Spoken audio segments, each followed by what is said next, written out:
We call them peelers.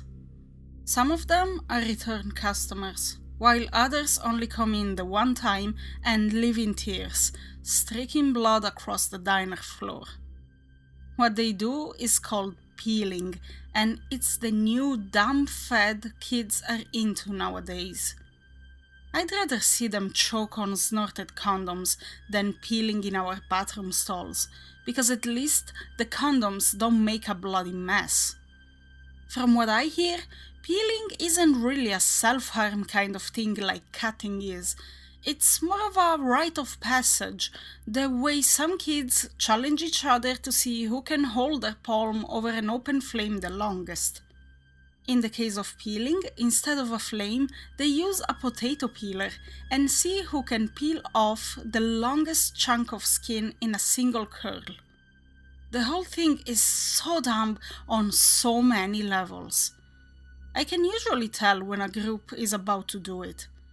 They shoot each other this conspiratorial look over the tops of the menu they hide behind, and one by one sneak into the bathroom when they think no one's looking. It's usually guys, but some girls do it too. I try to stop them when I can, but I'm not a babysitter and I've got paying customers to serve, so I can't always get involved in their dumb dick measuring contest. I was concerned back when they first started peeling a few weeks ago, but I quickly realized most kids can't handle the pain. They usually only manage to cut a small sliver, about the size you'd scrape off by accidentally slashing yourself with your thumbnail. But I've seen a guy run out of the bathroom with blood-soaked napkins from his wrist to halfway up his forearm. I guess some people handle the pain better than others. The manager joked about putting up a "no skin, no service" sign in the window, but that'd be about as good as a deterrent as candy wrappers on a dick. I thought I'd become desensitized to the whole thing, more annoyed than concerned, but last night the sick practice was taken to a whole other level. If I seem nonchalant now, it's not because I'm desensitized, it's because I'm probably still in shock. It had been a busy night at the diner, and as a result, I'd not been as vigilant as I could have been. I was running from table to table, dealing with drunks and kids from the high school across the street, coming in for a post-end-of-year dance snack.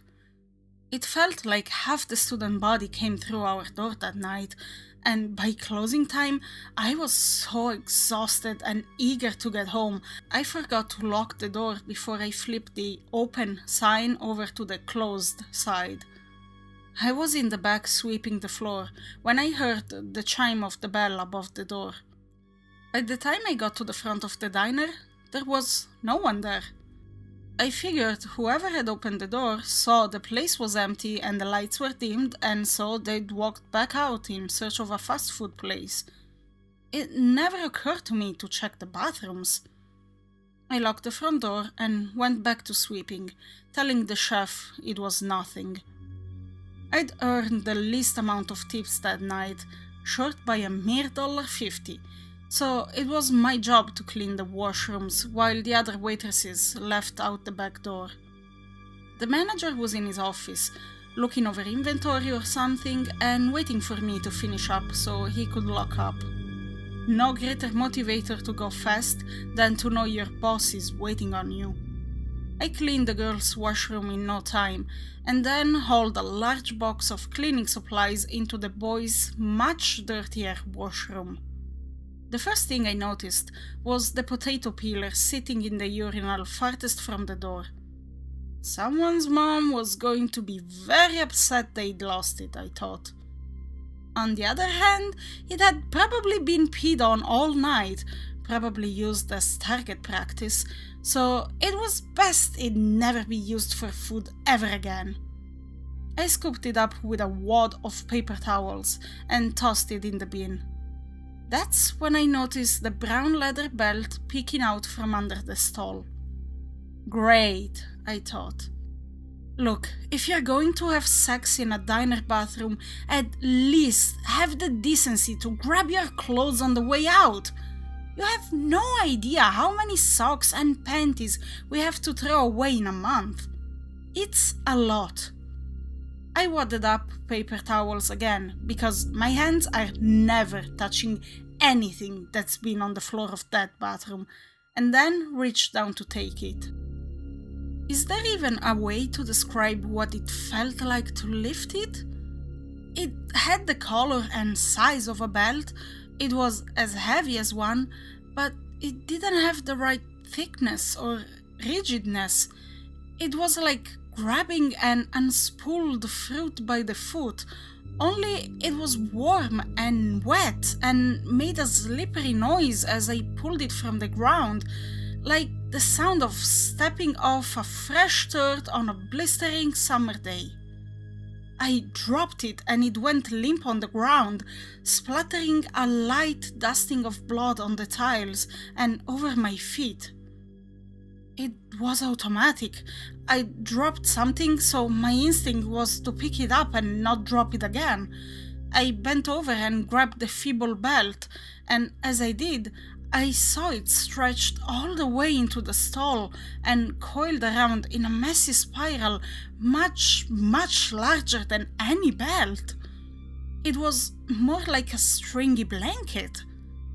Part of me knew and understood what I was seeing, but as I pushed open the stall door, my lizard brain kicked in and poured a thick syrup of numb disbelief over my mind. I started to pull at the string of skin, unspooling it with ease. I lost the paper towel somewhere along the way, flesh touching wet, slippery flesh as I unraveled the blanket. A single continuous string, like flawlessly peeling a potato in one shot. I didn't even feel sick. I just acted. I just cleaned because that's what I was in the bathroom for. I put this massive mound of skin in a garbage bag and, staring blankly, exited the bathroom with the intention of tossing it in the bin outside. But then I noticed the streaks of blood on the floor I hadn't seen earlier, because the box of cleaning supplies had been blocking the view. Still in shock, I dropped the bag of skin and followed the streaks of blood by gaze all the way down to a booth by the window. In the dim light, I could see a silhouette staring back at me. A puddle was forming beneath him. He peeked out from the side of the booth, and I thank my lucky stars the lights were too low to properly see his face, though my mind constructed the image regardless, based on memories from anatomy class.